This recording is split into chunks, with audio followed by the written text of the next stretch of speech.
Merci Pascal. Tout d'abord, merci pour l'invitation. Bonjour à tous. Alors, pendant les 20 prochaines minutes, je vais essayer de vous dresser un petit tableau général de ce qu'est la lymphodie, avant que Jérôme vous détaille les méthodes non invasives. Alors, on va commencer par un quiz. Je suis sûr que ça va beaucoup plaire à Pascal. Si je vous demande de classer les 3 maladies par ordre de fréquence, maladie cardiovasculaire, diabète et foie, comment est-ce que vous les classez? À l'échelle globale, à l'échelle mondiale.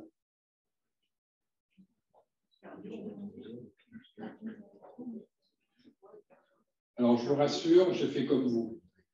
J'ai mal répondu et j'ai dit, c'est les maladies cardiovasculaires. C'est ce que tout le monde croit. Donc, je pense que si vous faites un petit sondage, la plupart des gens vont dire les maladies cardio, le diabète et le foie assez loin derrière. Eh bien, non. La réalité, c'est les maladies hépatiques, 840 millions, les maladies cardiovasculaires, et vous voyez le diabète. Alors, en fait, la source de confusion, elle vient de, si on regarde la mortalité. Et effectivement, les maladies cardiovasculaires, bien qu'elles soient moins nombreuses, entraînent beaucoup plus de mortalité. C'est à peu près 18 millions de morts par an, alors que les maladies du foie, vous voyez, sont loin derrière à 2 millions, et le diabète est aux alentours de 6 millions. Juste pour vous dire quand même que la majorité de ces maladies chroniques du foie sont entraînées par cette fameuse NASH dont on va parler. Alors la NASH, c'est clairement une maladie méconnue, et d'ailleurs, vous voyez que assez peu de patients sont adressés aux spécialistes, moins de 10%, pour plusieurs raisons. D'abord parce que c'est une maladie asymptomatique, et ça, c'est le cas de toutes les maladies du foie. Que comme elle est asymptomatique, la plupart des patients ignorent qu'ils sont atteints d'une maladie du foie, et en particulier du NASH, et puis il n'y a pas de marqueur diagnostic simple. Alors, pour l'hépatite C, c'est simple, on a la PCR, on est positif ou on est négatif. Malheureusement, pour la NASH, comme vous l'a dit Pascal auparavant, ça repose sur un faisceau d'arguments et c'est un peu un diagnostic d'élimination. Et même le nom est un nom d'élimination. En pratique, le patient NASH type, c'est un patient qui a des conduites à risque, dont il est souvent d'ailleurs ignorant de ses conduites à risque et de sa maladie. Et surtout, il n'y a pas de traitement jusqu'à présent.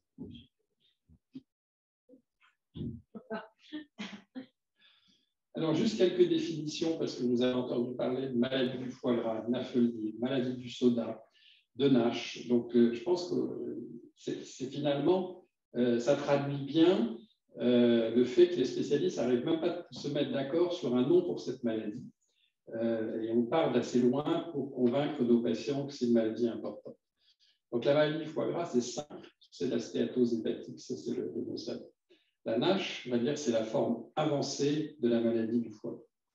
Alors, bien sûr, Pierre va vous dire ça beaucoup mieux que moi tout à l'heure, mais en gros, la triade, c'est la stéatose, du gras, de l'inflammation lobulaire et de la ballonisation, en fait, ce qui veut dire que vos hépatocytes souffrent.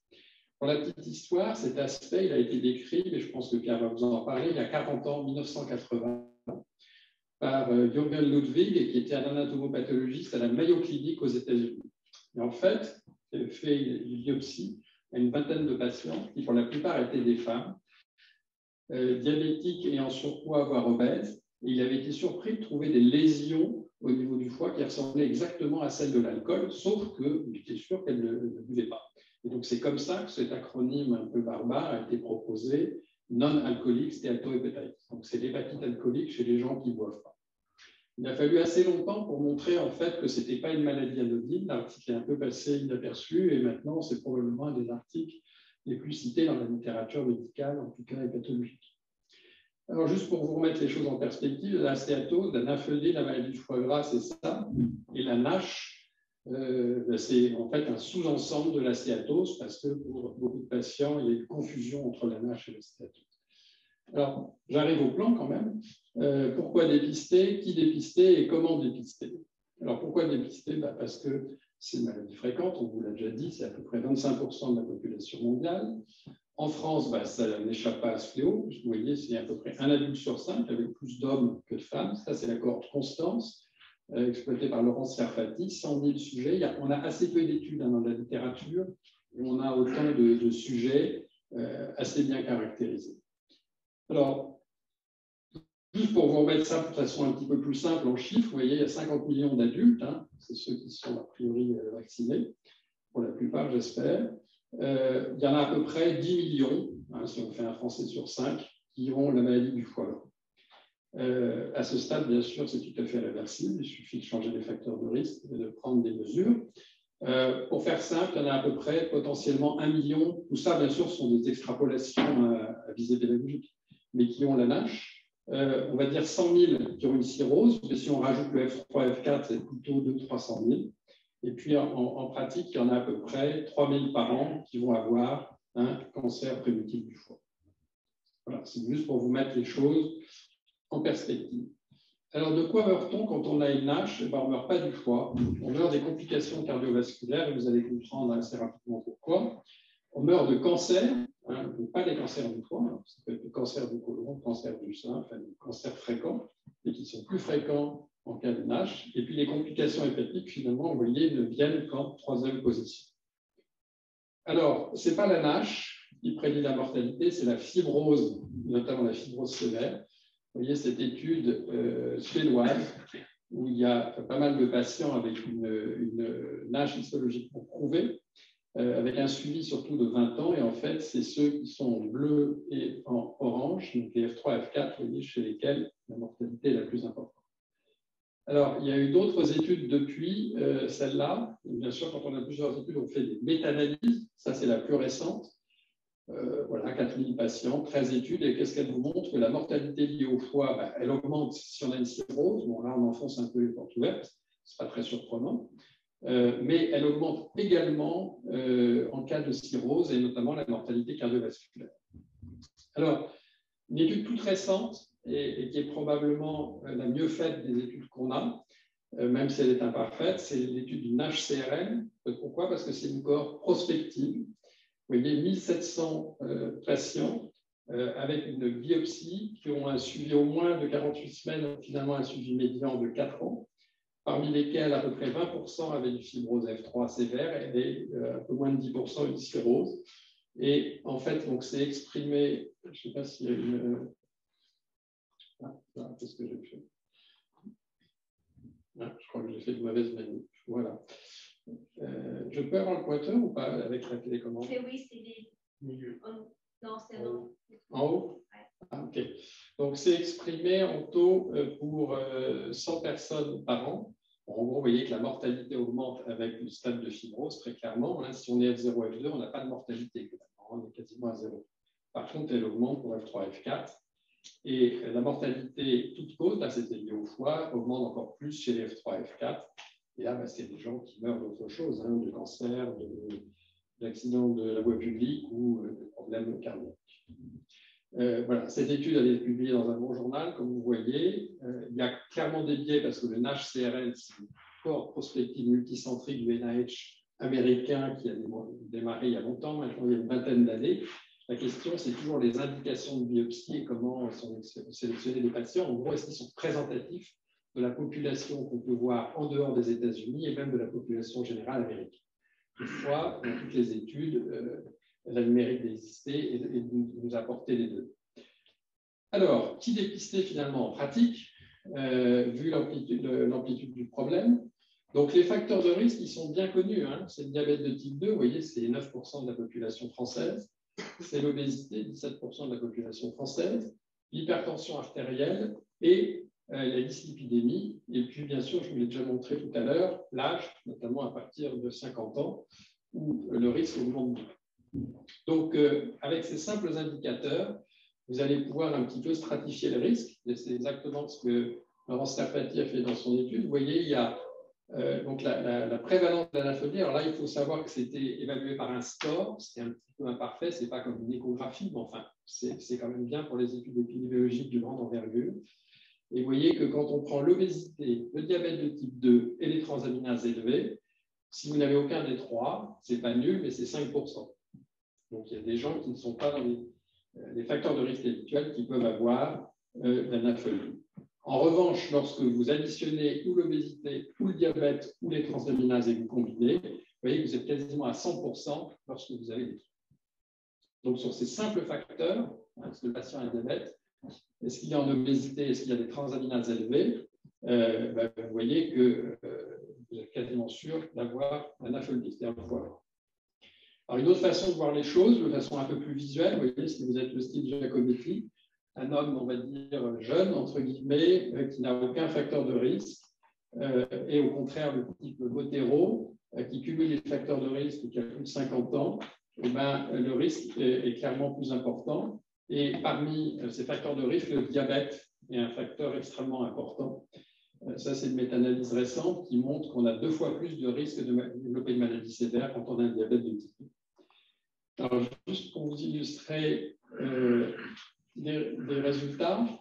Donc, quand on regarde dans la littérature, on n'a pas beaucoup de données. Donc, on a une méta-analyse qui a regardé la prévalence de la NASH et de la fibrose sévère chez les patients diabétiques. En fait, vous avez bien compris que le goulot d'étranglement, c'est la pratique de la biopsie qui est assez rarement faite par nos collègues diabétologues. Donc, vous voyez, cette méta-analyse, il y a un peu de méta-analyse que le nom, parce qu'il y a moins de 1000 patients, 900 environ, qui ont une biopsie hépatique. Il y en a quand même plus d'un tiers qui a une NASH sur les biopsies. Quand on s'intéresse à la fibrose sévère, là, on descend encore, puisque vous voyez, il y a moins de 500 patients. C'est une étude à l'échelle mondiale. Hein. Donc, il y a des études asiatiques, américaines, sud-américaines.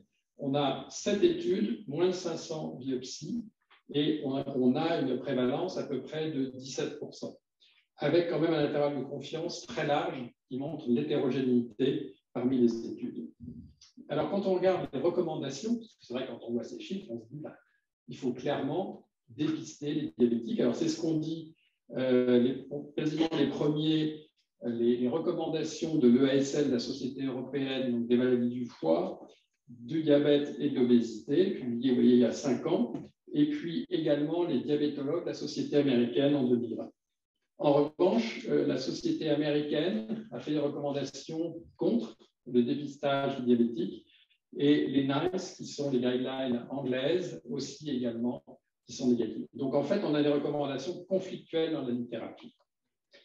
Je vais vous présenter les résultats du consortium Queen-NASH, donc, qui est coordonné par Dominique Vallat à Beaujon et qui inclut 4 services de diabétologie parisiens, la Révoisière, Cochin, l'HEGP et Avicenne, où on a dépisté systématiquement, donc de façon très conventionnelle, on va en revenir après, par échographie et bilan hépatique, donc d'octobre 2018 à mars 2021, tous les patients. En cas de suspicion de NAFLD, les patients étaient adressés à un hépatologue, ou plutôt l'hépatologue venait à eux, et une biopsie hépatique était proposée en cas d'élévation persistante des transaminases. Vous voyez, on a pris des valeurs très basses, normal. Et bien sûr, on avait éliminé les autres causes de maladie du foie, consommation excessive d'alcool et hépatite virale. Alors voilà les résultats. On en a dépisté plus de 1000. 700 qui ont été, donc il y a eu des pertes de vue forcément, hein, acceptées par 360 et réalisées.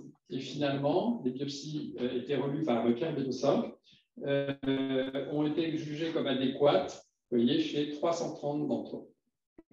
Donc, vous voyez les résultats de la prévalence dans cette cohorte, donc, vous avez compris, est assez unique, puisqu'on a quasiment autant de biopsies très standardisées, des cohortes homogènes, multicentriques. Je ne vous ai pas dit, mais la plupart de ces études étaient des études rétrospectives monocentriques. Donc là, c'est 2 tiers de NASH. 2 tiers. Donc, on est quasiment à 2 fois plus que ce qui était rapporté. Plus intéressant encore, les stades de fibrose, vous voyez, donc par stade, F0, F1, F2, F3, F4. Les plus importants, c'est ceux que j'ai mis en orange et en rouge. 28% de F3, 10% de F4 de cirrhose, c'est-à-dire 38%, donc plus d'un tiers des patients ont une fibrose avancée, une cirrhose. Je vous rappelle que c'est des patients diabétiques type 2, tout venant, qui viennent en consultation ou en hôpital de jour dans des services de diabétologie. Alors, ils ne sont pas tout à fait représentatifs de ceux qui sont venus en médecine générale, ils sont probablement un peu plus sévères.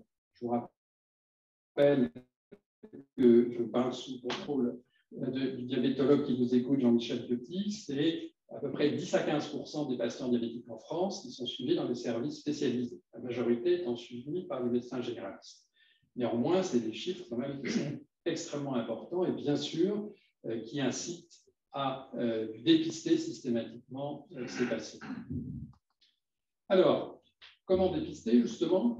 Donc en pratique, c'est le bilan hépatique, l'échographie, la biopsie du foie, mais bien sûr qui reste du domaine du spécialiste, c'est clairement un bottleneck. Donc en gros, c'est le bilan hépatique et l'échographie, c'est les anomalies du bilan hépatique, transaminase ou gamma-GT, et la stéatose à l'échographie chez des patients ayant des facteurs de risque. Donc la première chose, c'est comme je vous ai montré, de façon très simple, sur le simple facteur de risque, on peut stratifier le risque des patients et ensuite les soumettre à ces examens. Ce qui est intéressant, c'est que là encore, pour la plupart des patients et beaucoup de médecins généralistes encore, les transaminases, ça va être un petit peu le point de l'appel. C'est-à-dire tant que les transaminases sont normales, ils ne vont pas bouger. C'est-à-dire qu'ils ne vont pas faire d'échographie, même si le patient a les facteurs de risque. Ça, c'est une étude un peu ancienne, une étude américaine. Alors, c'est au Texas. Ils sont nombreux, il y a beaucoup d'obésité et ils sont riches. Donc, ils font du dépistage par l'ancêtre de l'IRM-PDFF, c'est-à-dire de l'IRM, à tous les patients. Vous voyez qu'il y en a quand même pas mal. Et en fait, le message, c'est que vous voyez que parmi ceux qui avaient donc une apholie, définie par une stéatose supérieure à 5%, il n'y en a que 20% qui avaient transaminase élevée. Donc, en gros, ça veut dire qu'il y en a 80% qui avaient des transaminases normales. Quand les transaminases sont normales, en général, le médecin ne va pas plus loin. Ça, c'est une autre étude américaine, donc là, qui a regardé en fait la relation, donc 50 patients qui ont des transaminases élevées et 50 patients qui ont des transaminases normales, et ils ont comparé les différentes composantes, vous voyez, la stéatose, la valorisation, la fibrose péricellulaire, la fibrose portale. Et en fait, il n'y avait pas de différence que les transaminases soient élevées ou pas élevées en termes de sévérité histologique. Même chose pour les stades de fibrose. Donc, en fait, le message, c'est qu'il y a assez peu de relation entre l'élévation des transaminases et la sévérité de la NASH ou de la fibrose. Dernier point, lorsqu'on veut détecter la cirrhose, notamment en population générale, vous voyez, c'est une grande méta-analyse, ça c'est une vraie méta-analyse. Et vous voyez qu'en fait, si on prend les transaminases ou les gamma-GT, ou si on prend les facteurs comme l'albumine ou la bilirubine, la sensibilité est clairement très insuffisante pour dépister la cirrhose. Donc finalement, en pratique, quels sont les patients qui doivent voir un spécialiste? Eh bien, le défi, c'est clairement d'identifier des patients qui ont une fibrose sévère, plus finalement que la NASH, puisque c'est la fibrose sévère qui va prédire la mortalité des patients. Alors, pour ce faire, et je ne vais pas spoiler le topo de Jérôme, pour faire simple, mais Jérôme va vous expliquer ça après en détail, on va commencer par une stratégie en 2 temps, qui est une stratégie qui commence par un test sanguin, et probablement le mieux qualifié actuellement, c'est le FIT4. Il y a le gros avantage d'être gratuit et d'être extrêmement facile à calculer, puisque c'est l'âge, une transaminase et une plaquette. Et en gros, quand il est supérieur à un 3, il est recommandé de faire un deuxième test plus spécifique. Celui qui est le plus pratiqué, c'est le FibroScan chez le spécialiste, et on peut aussi utiliser des tests sanguins spécialisés. Je ne vais pas plus loin et je vais vous dire quelques mots de principes thérapeutiques, mais Léa de Lima va revenir là-dessus plus en détail. En gros, il faut combiner un régime et une activité physique, au moins 150 minutes par semaine, c'est ce qui est recommandé, et un régime hypocalorique. Donc ça, pour l'instant, c'est les seules mesures qui ont fait la preuve de leur efficacité dans la NASH. Alors, l'étude qu'on cite toujours, c'est une étude cubaine. Il n'y a pas beaucoup d'études cubaines publiées dans la littérature, et notamment dans Gastroentérologie, qui est le meilleur journal, enfin qui était, jusqu'à une période récente, le meilleur journal de la spécialité en termes d'impact facteur. Donc, ce qu'ils ont fait, en fait, ils ont pris des patients qui faisaient un régime, ils leur ont fait une biopsie, ils ont fait un régime pendant 1 an, Et ensuite, ils ont refait une deuxième biopsie. Il est probable qu'en France, les comités d'éthique n'auraient probablement pas laissé passer cette étude. Et toujours est-il qu'en fait, elle nous renseigne assez bien, puisque vous voyez ce qu'elle nous montre. Donc, en gros, ce qu'il faut regarder, c'est le pourcentage de perte par rapport au poids initial. Et pour la faire courte, vous voyez que quand vous perdez plus de 10% de votre poids initial, vous avez une résolution de la nage dans la très grande majorité des cas, une régression de la fibrose, c'est-à-dire une amélioration d'un stade. Il faut être prudent sur le terme régression de la fibrose. Et par contre, il y a une disparition de la stéatome. C'est quand même des résultats assez impressionnants. La mauvaise nouvelle, comme toujours, ou on va dire le revers de la médaille, c'est que seulement 10% des patients atteignaient cet objectif. Donc, quand on atteint cet objectif, c'est la même chose en chirurgie bariatrique, on est efficace, ça marche. Donc, c'est le proof of concept. La réalité, c'est que la plupart des patients n'y arrivent pas en pratique. Donc, c'est la raison pour laquelle les compagnies pharmaceutiques s'intéressent de très près aux différentes approches pharmacologiques. Malheureusement, vous voyez que ma diapositive est aussi compliquée que la physiopathologie, c'est-à-dire quasiment incompréhensible. En gros, c'est les différents modes d'action, soit métaboliques, anti-inflammatoires, anti-fibreux. La diapo importante, c'est celle-là qui vous montre l'état des lieux des molécules en développement. Et on va dire que la bonne nouvelle, c'est qu'il y a 7 essais de phase 3. Donc, quand il y a 7 essais de phase 3 en cours, ça veut dire que forcément, il y a des traitements qui vont arriver assez vite sur le marché. Je ne vais pas tous vous les détailler, je vais vous prendre quelques exemples. En tout cas, il y a 2 études de phase 3, le Cénicriviroc et la Fibranor, qui ont été interrompues avant la fin de l'essai, faute d'efficacité. Donc ça, ce n'est pas une très bonne nouvelle, mais ça veut dire aussi que c'est un peu plus compliqué que ce qu'on imaginait. Et la bonne nouvelle, c'est qu'il y a un nouvel essai avec le lanifibranor de phase 3 qui va démarrer. L'état de la littérature, on a l'acide obéticolique en phase 3, donc là c'est une extension d'AMM. L'acide obéticolique, c'est utilisé déjà dans la cholangite biliaire prédicative, comme vous le savez. Et vous voyez que c'est la première étude qui a rempli le critère principal, qui est l'amélioration de la fibrose sans aggravation de la NASH, c'est le critère FDA.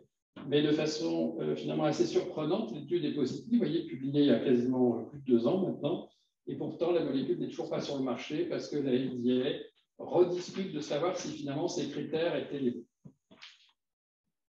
Une autre étude de phase 2 publiée cette année dans un bon journal encore, et vous voyez donc le sémaglutide, c'est un agoniste du récepteur GLP1, qui est là encore, c'est une extension d'AMM, puisque c'est déjà utilisé très largement dans le diabète, notamment en France. Et en gros, vous voyez que dans le bras sémaglutide à 0,4 mg, il y avait 60% d'amélioration de la NASH sans aggravation de la fibrose. Par contre, il n'y avait pas d'effet sur la fibrose. Dernier point, c'est le lanifibranor dont je vous ai parlé, dont les résultats ont été publiés le mois dernier. Et je ne vous demande pas de lire toutes les choses compliquées, il faut juste regarder ça. Et donc là, c'est un point composite. C'est une étude de phase 2, 24 semaines de traitement, ce qui est très court, hein, contrairement au sémaglutide qui était beaucoup plus long. Et vous voyez en fait que par rapport au placebo, vous avez la résolution de la NASH et amélioration de la fibrose au moins d'un stade, 25% des cas avec lanifibranor à 800 mg, et 35% versus 9 dans le placebo avec 1200 mg. Donc, pour l'instant, sur les résultats publiés, c'est la molécule la plus prometteuse et l'essai de phase 3 va démarrer en France. Si le comité d'éthique donne son accord, au début de l'année prochaine. Il y a quand même qu'en France, je crois, où le comité d'éthique n'a pas donné son accord. C'est une étude à l'échelle mondiale, mais ils ont été retoqués au comité d'éthique. Metacode message, donc vous avez compris que c'est clairement une maladie fréquente, mais que la plupart des patients ignorent. Des facteurs de risque bien connus, au premier rang desquels le diabète de type 2 et l'obésité, des complications graves, cirrhose, infarctus, cancer, des tests simples pour détecter les patients. On va vous reparler, Jérôme. Des solutions applicables par tous, régime et exercice physique, mais qui marchent chez une minorité. Et puis, des nouveaux traitements à l'horizon. 5 essais de phase 3, donc 6 en cours. Merci pour votre attention. Et si vous voulez approfondir, je vous incite à lire.